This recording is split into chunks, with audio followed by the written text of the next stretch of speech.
What's going on YouTube? It's Ryan here, and today got a video about, I don't know, what the hell am I going to talk about? Let's talk about the phone.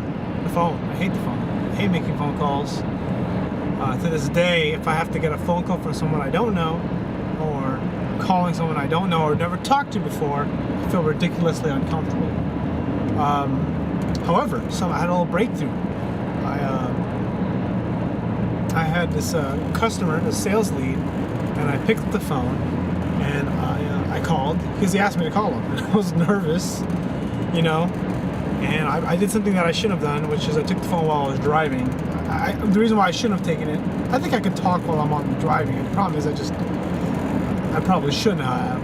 But anyways, what happened was I was confident, like I knew what I was talking about. This is it's not like I really practice. It's just I've had so much practice in my business and I understand what I'm doing that all I was doing was trying to understand what it is that he wanted.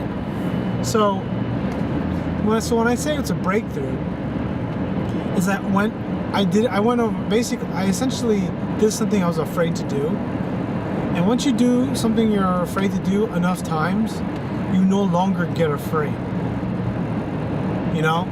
It's kind of like I don't know if you've ever been afraid of roller coasters your whole life, and you ride a roller coaster and find out it's not that bad. You don't care anymore, because you realize in your head it was worse, right? Some of you watch my videos about social anxiety. I actually just rewatched my own video, which was pretty good. It was called. I had the word vulnerability in it, and I was talking about social anxiety.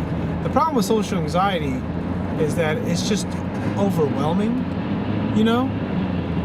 and you don't know where to put it. And I'm bringing this up when I'm talking about sales because that's a similar feeling. The biggest advantage about being on the phone or like not being in person is that usually you're talking to one person on the phone and they can't see you. So you have this sense of feeling safer, right? For the purpose of this video about making sales calls and talking about sales calls is practice. You have to practice, right? If you don't practice being uncomfortable, you're gonna always have trouble doing things that you don't like or are uncomfortable, right? Getting up early, working out, that kind of stuff.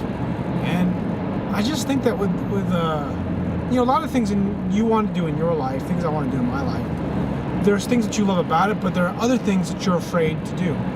I think once you get older, especially, at least me, I'm 36, I'll be 36. When you get older, you start to fool yourself so well that you think you're not afraid about things. And there are a bunch of small things you're afraid of that you don't even realize, right? And it's being able to create the self-awareness in yourself to recognize when you're feeling this discomfort, when you're feeling this, I guess, anxiety or fear of failure, or the fear of failure. Failing is not a big deal to me. It's looking stupid that's scary. Looking dumb or being looked upon in a negative way. I just watched listened to a video about how you shouldn't care about what other people think. Like, that feeling never goes away, but it subsides drastically when you practice, right? Anyways, just want to talk about sales calls and being uncomfortable on the phone. If you're uncomfortable on the phone, I'm gonna tell you right now, I'm uncomfortable too. I probably will be uncomfortable my whole freaking life. But I bet you if you're in sales or have tried sales, there have been times when you've been on the phone and you were comfortable, or you were the least uncomfortable, right?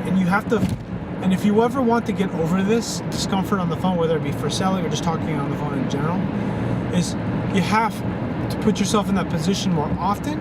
And you also have to find that state where you actually do feel confident and try to replicate it when you go into a very uncomfortable state or uncomfortable, unknown situation. And just to kind of, this last thing I want to say is that a lot of the biggest problems that we have when it comes to these kind of things is the unknown, right? That's most of what we're afraid of. We can't predict the future, so we don't know how the other person's going to react.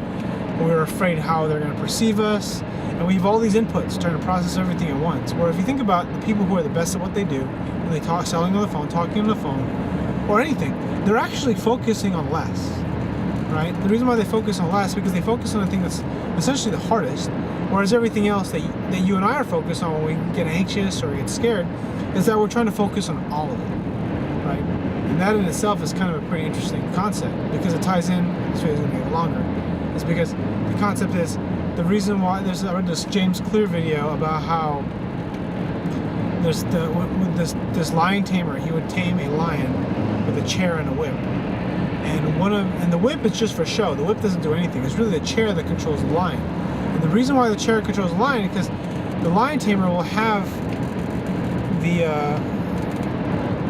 what do you call it?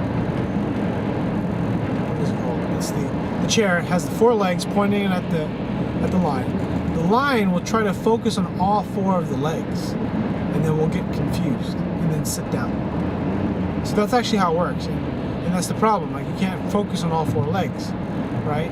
So then you kind of get confused, and that's sort of like what happens to a lot of us.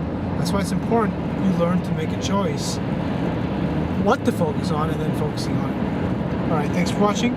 See y'all on the next video.